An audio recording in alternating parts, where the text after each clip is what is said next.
I'm so excited for today's glimpse with Jonathan Myles. Oh my goodness. I have had the pleasure of working with Jonathan on a few things, but most recently it was so much fun to collaborate with him on Cobra Kai. Jonathan, how was that for you, creating these characters out of thin air?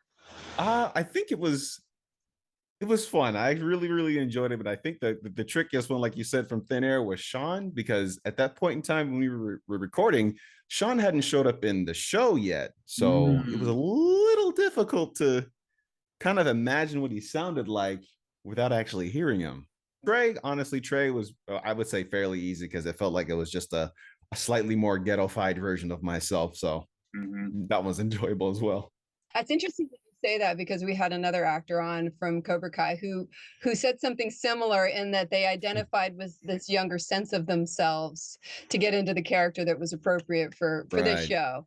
I think I would agree with that. For Trey, at least, Trey was more along the lines of like a young, more troubled version. How much voice matching have you done in the past, and what's your process for doing voice matching? Only a handful of times, and I've only been instructed mostly by my mentor Lonnie, Mhm. and she has pretty much guided me when it comes to that sort of thing. I haven't done it a ton so far at Mhm. all, but I didn't feel it was too challenging this time or the previous time. So I think I won't say I have a knack for it, but I don't think it's anything that really is an obstacle for me, at least not yet. When you're thinking about voice matching, where do you go first? Do you listen for the quality? Do you listen for the register? Do you even know? Is it just something innate? Is there a specific path?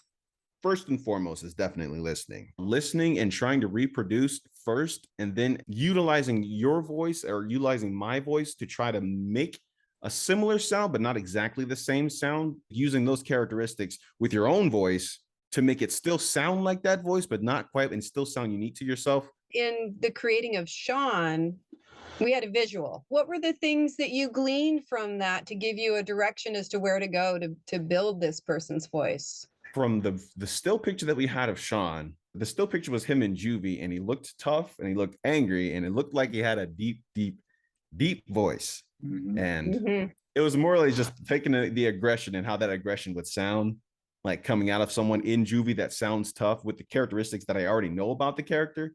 He's in there for Mhm. a good reason. He's done a Mhm. lot of wrong, but he cares about his little brother. You have that aggression about everything else, but when it comes to Kenny, that aggression goes away and it comes softer.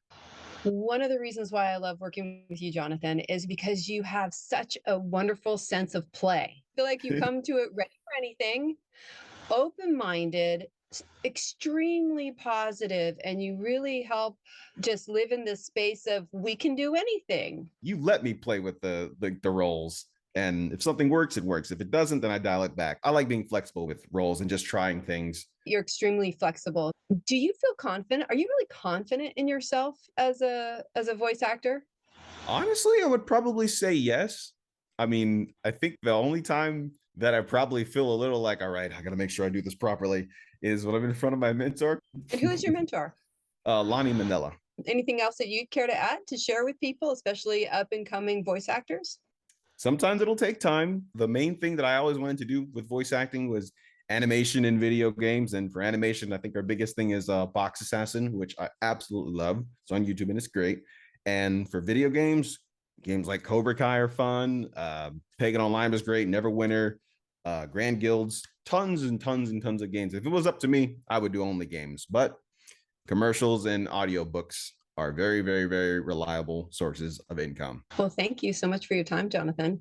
Thank you. This was Let's great. see you in the virtual flesh.